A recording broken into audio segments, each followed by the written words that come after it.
Samurai Japan hosted the Netherlands for a two-game series in Osaka, and it wasn't pretty. We have a look at that series and check in on Japanese players in MLB Spring Training on this edition of the Japan Baseball Report. You're listening to the Japan Baseball Report, your weekly English language podcast that provides news and notes related to Japanese baseball.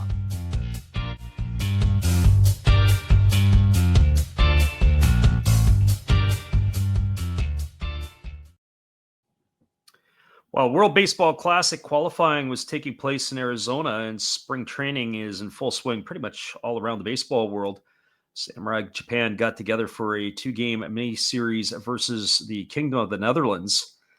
In a nutshell, Japan hardly broke a sweat as they won 5-0 in the opener and followed it up with a 9-0 victory in the second game, only allowing one hit in each game.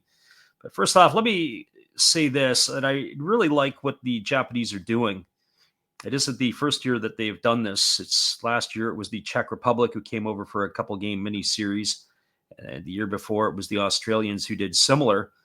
And there's always talk about growing the sport of baseball around the globe, but in a lot of ways there are some opportunities that can't take place because of the length of the season that baseball plays, the potential injury to the players.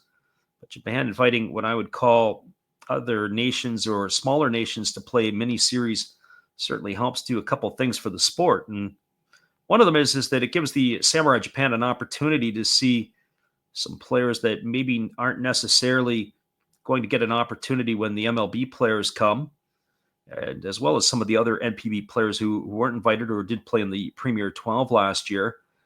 And as well as that is you're looking at guys like Shohei Ohtani and Shota Imanaga, Yoshida Suzuki, Yamamoto, those ones not playing because they were over in the MLB. And domestic players like Shugo Maki, Kensuke Kondo, Shota Morishita weren't a selection of this particular squad. So to evaluate some of the new and young blood was a great opportunity for Samurai Japan to do that. It also brings attention to the sport. So for example, like the Netherlands, who are trying to take their country to another level on a consistent basis, it helps raise the profile of the sport in the Netherlands. And I think about it a number of years ago, I had a colleague that was coaching, I coached with, and there was a World University Games were being played in Singapore. As they were being played in Singapore, one of my thoughts is why is it that Singapore has a team, they're playing Cuba, they get beat 27-2. What relevance is it for the game that they're allowed to be able to even play in a tournament like that against a country like Cuba? At the end of the day, you have to look at some of these other countries. They need to see that there is a route and that there is a path that you can play, and you might be able to go and play somewhere else if you get good. And so that's the other piece. But also from a business perspective, nearly 30,000 fans were in attendance for the first game of the series. And in the second game, it was just over 20,000. Not a full house at the Kyocera Dome, but fair turnout nonetheless. I would think that probably Osaka or Tokyo, for these type of tournaments, they might be better off in maybe the more rural areas like Fukuoka or maybe even the Dome in Hokkaido to be able to play the series. But that is how it operated from that standpoint. And I think the games themselves, well, the first game, Samurai Japan beat the Dutch 5-0, and it was hometown hero Hiroya Miyagi of the Oryx Buffaloes who got the start in that one. He ended up going 3 innings and faced the minimum batters and struck out 4. The game was over really in the first inning as Shin Mizutani of the Hokkaido Nippon Ham Fighters, who was the interleague MVP last year, homered to lead off the game for Japan. And for Japan, who pounded out the 9 hits, Giants infielder Naoki Yoshikawa was the only player who had 2 hits on the night. On the other hand, the Dutch only had 3 base runners all night, as Dragons' Yushi Hashimoto allowed only 1 hit, and Lions' Tetsuya Mai gave up a walk, and Atsuya Horia, the Carp, ended up hitting a batter. So those were the ways that the Dutch were able to get on base. In the second game, it was close early, but it was over by the time we got through the 5th inning. A 7-run uprising where Japan sent 11 hitters to the plate, allowed them to cruise to victory in that one. And that is how that series basically ended. So 2 hits in 2 games for the Dutch.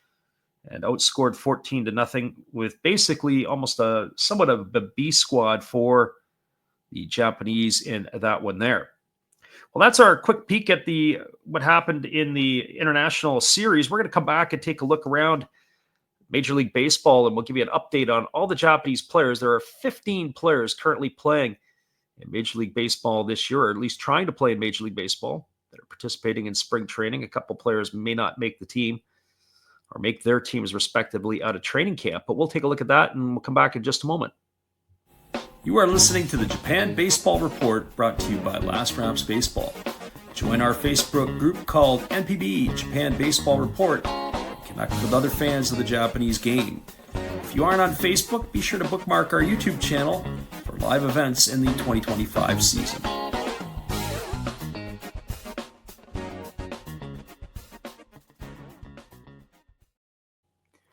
Well, first kick it off with the National League, and there's more players that are Japanese playing in the National League than there are in the American League, and we'll begin with the San Diego Padres. So Yu Darvish was set to make his spring debut on Friday of this week. But because of weather, they pushed that back to Saturday.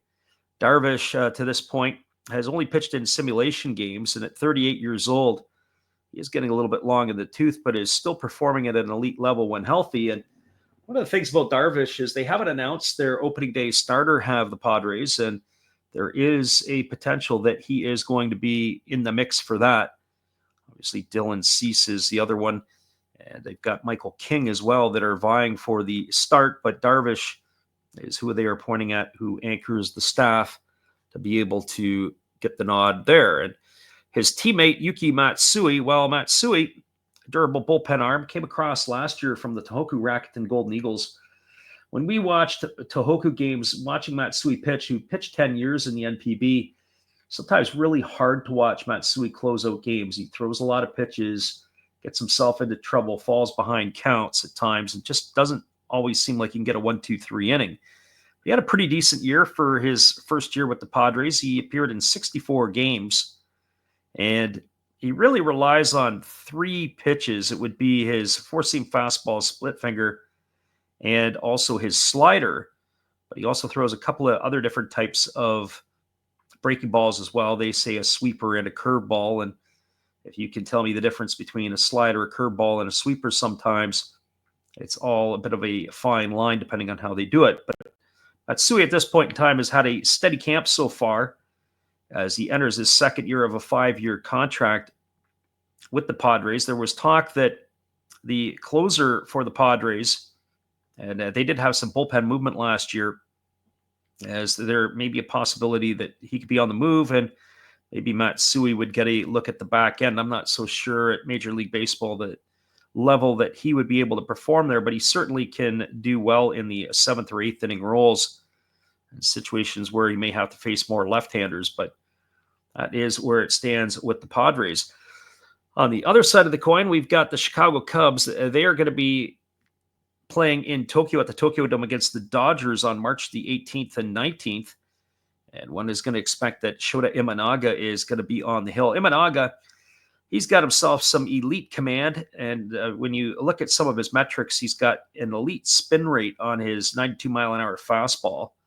He's had a really steady spring so far for him, as he's starting to sort things out. He is 1-0 so far in a couple of games. He's worked already 6 2/3 innings, allowing 5 hits, 1 walk. He has struck out 9, but he has given up 3 earned runs, pitching to a 4.05 ERA. And Imanaga, it is expected he's going to be the ace of the staff, where it'll be followed up with Justin Steele, Jameson Taillon. It is Matthew Boyd and potentially Colin Ray, a former Fukuoka SoftBank Hawk. So it looks like that he is going to take over the mantle as the ace of the staff of the Cubs. Meanwhile, his teammate Seiya Suzuki, a bit of a rocky off-season for Suzuki. Suzuki was part of a lot of trade speculation through the off-season. And really what's happened is there's 4 outfielders for 3 spots. They've got Ian Happ in left field. They're going to be going with Pete Crow Armstrong in center. And the acquisition of Kyle Tucker in right means that Suzuki is the odd man out. But according to Craig Counsell, we've heard that he is going to rotate Suzuki through, so he's not just a designated hitter. There is going to be an opportunity for him to play in the field, and he doesn't really want to be a full-time DH. So going into spring training, that was a bit of a problem. Well, what could stake your claim is go up, play some good defense, and go out and swing the bat. And in 8 spring training games right now, Suzuki has struggled. Currently 4 for 22 with 4 runs driven in. He's walked once and struck out 7 times. And he's got 0 extra base hits at this point as he's batting that 182. But it is Wrigley Field where he will be playing in the season, and that's not where they're at in spring training. So just because you put up spring training numbers that are a little wonky doesn't mean when you get to the friendly confines of Wrigley, you're not going to be able to produce. Well, our next one up that we're going to take a look at is going to be Kodai Senga. And Kodai Senga, there's a lot of expected from him this year, and really in spring training, he has flashed a 96-mile-an-hour fastball, and one of the pitches he's been working on he has developed a sinker to go with his ghost fork. So his sinker ball moving into the feet of a right-handed batter, something that they have been working on with him. He's appeared in he's appeared in 1 game already in spring training this year, working a couple innings, allowing 2 hits, walking none and striking out 2. So they really need him to be the mainstay and who they've got. And more recently, if you're into it, Japanese musical artist, I guess it's Yuki Kamiji, I think I've said that properly, has released a song called Ghost Fork. And last year, if you were following the Mets, there was a player, Jose Iglesias, had a song, and it was called OMG, and it seemed to be the rallying cry for the Mets. Well, maybe this year the Ghost Fork is going to be the rallying cry for the ball club in honor of Kodai Senga. We're going to take a little time out here. We're going to come back and carry on with the National League. Hang tight, everybody. We'll be right back after this. Appreciate you for hanging in here with us. You're listening to Last Raps Baseball's YouTube channel and the Japan Baseball Report. We'll be right back after this. You are listening to the Japan Baseball Report, brought to you by Last Raps Baseball. If you are into the NPB, be sure to join us for our listening parties and live English commentary on the Last Raps Baseball YouTube channel beginning March 28th, 2025. If you're just here for the podcast, it can be found on YouTube and wherever you download your podcasts.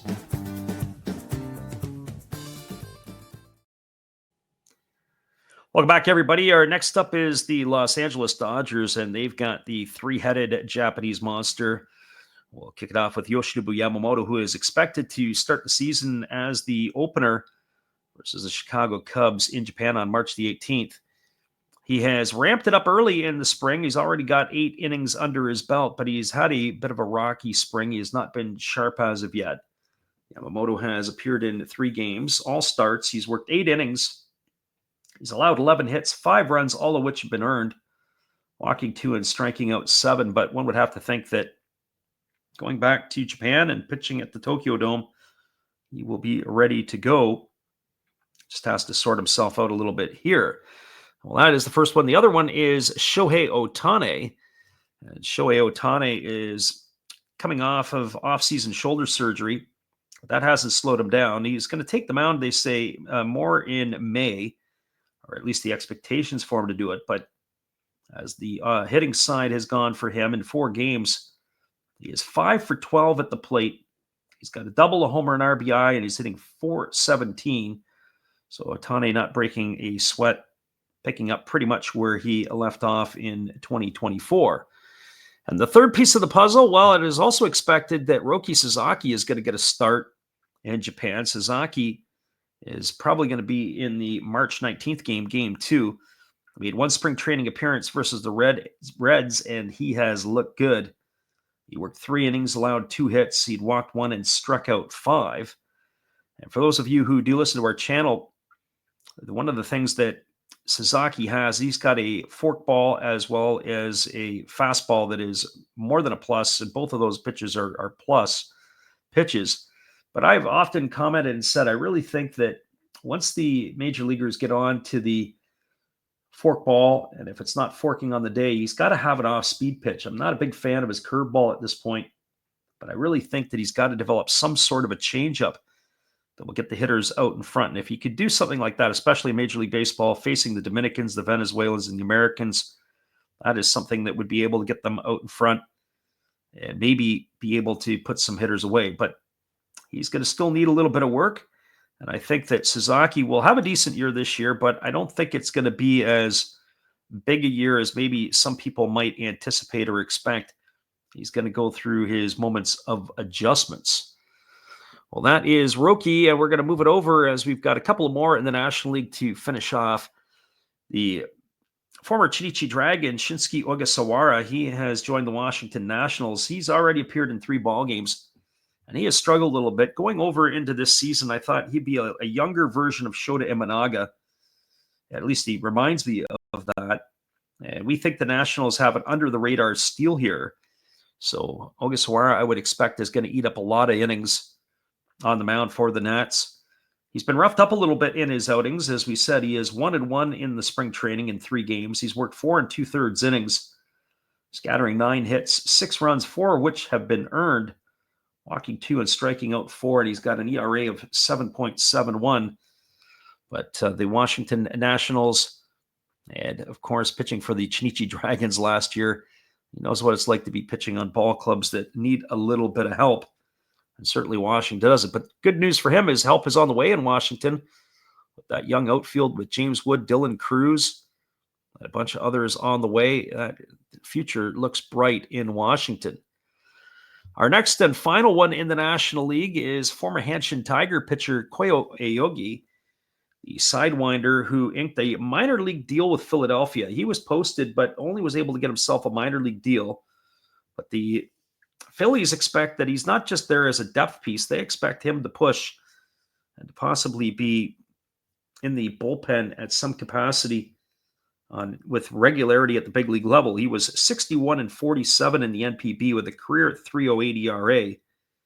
His big year was in 2022 when he was 13-4. And not to mention that he was a big part of the Tigers' success in recent years, especially as they had got and won the 2023 Japan Series. But he's not an overpowering arm. He is striking out 6.7 hitters per 9 innings, and he does walk a few too many, as he has walks 3 per 9 innings. So Aoyagi is going to be someone that the Phillies are going to rely on as someone out of the bullpen, certainly a different look. And when major league hitters haven't seen that, certainly the first time through the league, should be something that he should be able to do. Hang tight, everybody. We're going to be right back in just a few moments. We're going to take a little break. We'll come back and look at the American League when we return. The Japan Baseball Report has been brought to you by Last Drafts Baseball. If you would like to reach us with questions or comments, our email address is info@lastdraftsbaseball.com. We'll respond to as many comments and questions in the upcoming episodes that we can. We appreciate your listenership and look forward to seeing you at one of our live stream listening parties this season.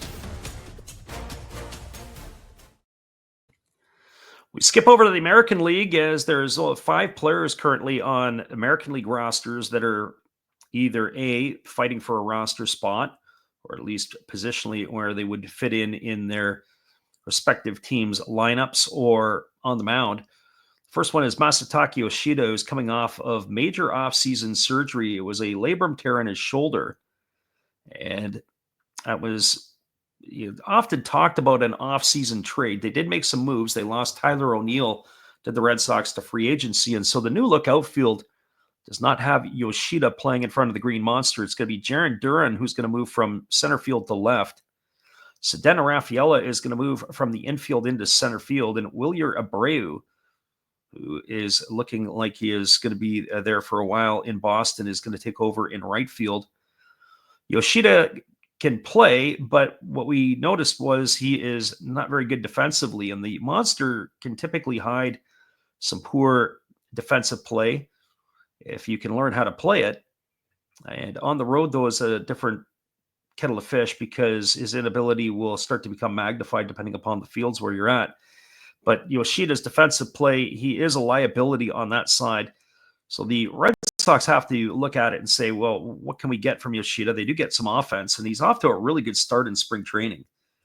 as he's only played 3 games. He's 4 for 8, and he's got himself a double and 4 RBIs in that time period. And so with Yoshida, he's going to get that opportunity to swing the bat. I don't know if he's going to be a full-time DH. They have to sort out the infield because they did sign Alex Bregman. There's talk about Devers not wanting to get off at third base.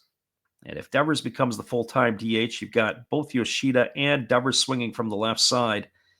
And Devers, I think it's just too early for him to become a full-time designated hitter. Possibly leave him at third and put Bregman at second. But then that leaves Yoshida as the opportunity to be getting some at-bats as a DH and occasionally in the field. So we'll see how that all sorts itself out. But Masataka Yoshida, possibility of maybe being dealt at some point. Keep your eyes on that, as he will be dangled more than likely to other teams around the league. Next one up is Yusei Kikuchi, a new team, new look, as he is looking to be the ace of the Los Angeles Angels. And Kikuchi, he began his career with the Mariners. They had, after his free agency was done, he signed with the Toronto Blue Jays. Blue Jays flipped him last year to the Houston Astros, where he performed pretty well.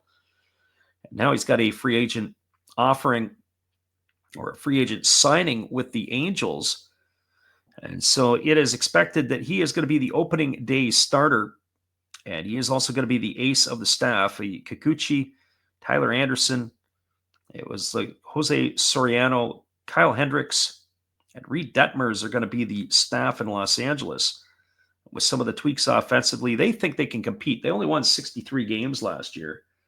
And if I had to look at the Angels, I would say they're probably going to push to win about 70 games. They have a revamped bullpen as well. In fact, I think the bullpen might be one of the highlights of that pitching staff, might even be better than the starting staff.